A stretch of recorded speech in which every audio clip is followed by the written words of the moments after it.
I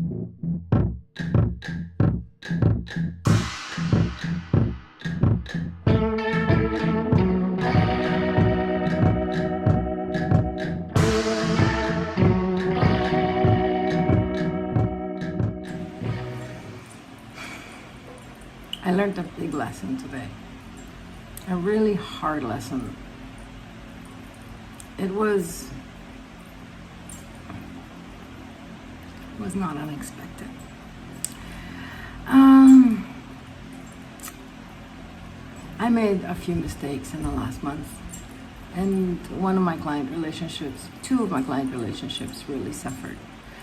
And the biggest mistake, the biggest arching thing that I think would have made a big difference is I was trying to fulfill a role. I was going into this project with an expectation of fulfilling a certain role, a character I saw online, or not online, in the movies, like an archetypal character. This older woman who's a little grumpy, who has a lot of knowledge and who wants to compart it, but is brusque and short and rough. And I guess I never really knew this. This is not something that I planned or I thought about. It's just in retrospect, right? I always wanted to be that woman. I always wanted to be that rude expert, the person you can't really live without, but you have to put up with. I don't know why. It doesn't make any sense. Now that I think about it, it makes no sense at all. But at the time, I thought that it was a position of power, something that would show knowledge. Maybe it's because my father is a famously knowledgeable person and he's very brusque and very rude, and maybe that's where it came from. But I kind of adopted this persona, and I ended up losing clients over it. And I thought that if I could manage or command these higher rates, that the clients are going to listen to me, and so I have to be this person. And they didn't listen to me. As a matter of fact, they said that some of my expertise was not really even relevant, and some of the stuff that I was trying to teach them or share with them or impart on them was not something that they really cared about or they wanted to hear about. And me being not very nice about it didn't help at all. And so here's my lesson. Here's my deep lesson. I can't even look you guys in the eye. I keep looking down, and you can see I'm feeling embarrassed about this. I'm feeling ashamed of my actions. I'm feeling like I was short-sighted. I didn't think about. I mean, it's so obvious now that you think about it, but I didn't think about it. And you know what? I don't want to blame it on society, but I think it's society's fault. Maybe? I mean, think about this. Okay, so as women, so check this out. As women, we're told by, I don't know, Catholic Church, maybe the government, maybe the school system.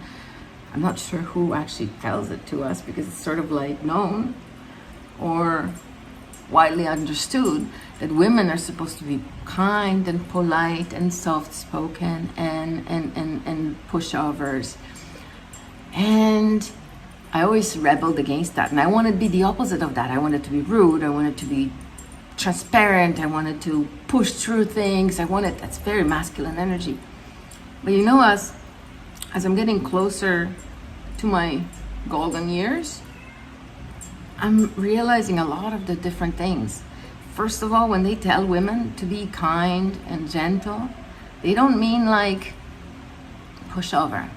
It's actually a teaching from thousands of years ago, and it has to do with feminine energy. So I learned this recently at that wonderful shamanic class that Cora Brelińska teaches in Polish, unfortunately, but it's amazing, about energies and managing the feminine versus masculine energy, and understanding that the feminine energy is all about gentleness It's all about kindness. And it doesn't mean that you don't have to fight battles, but the battles women fight are different. They fight in a different way because they're not men. But I always wanted to be like a man. I wanted to fight with a sword instead of with a kind word.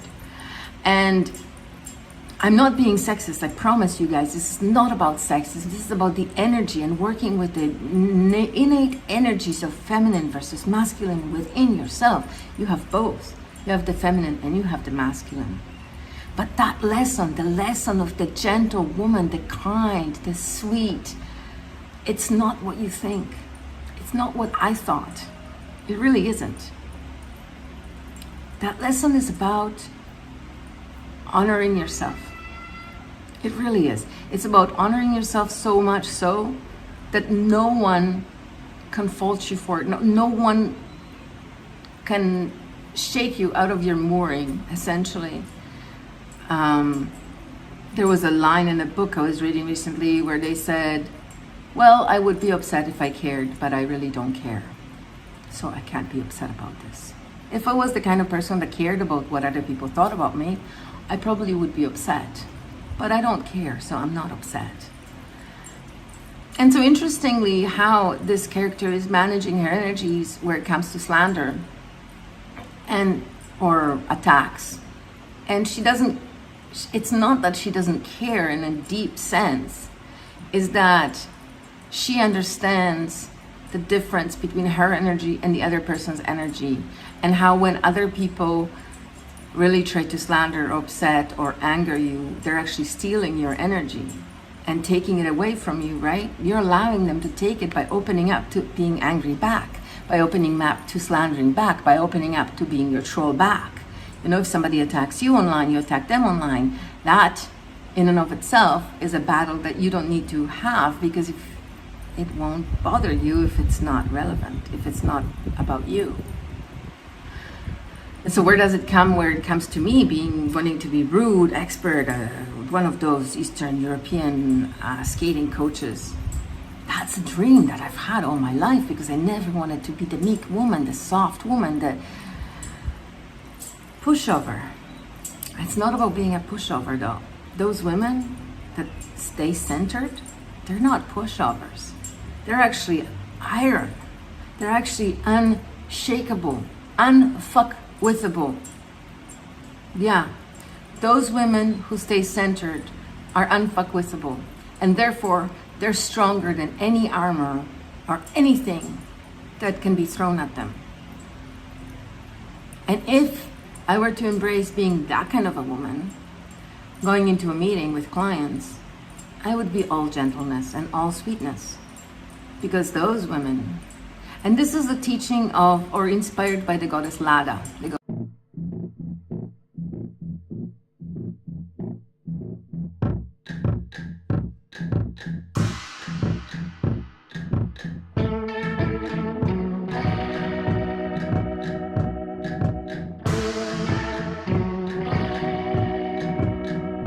Goddess of order.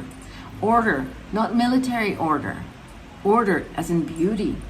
Order as in things working together. Order as in smooth energy. Order as in communicating with love. Order as in creating opportunities for others to shine.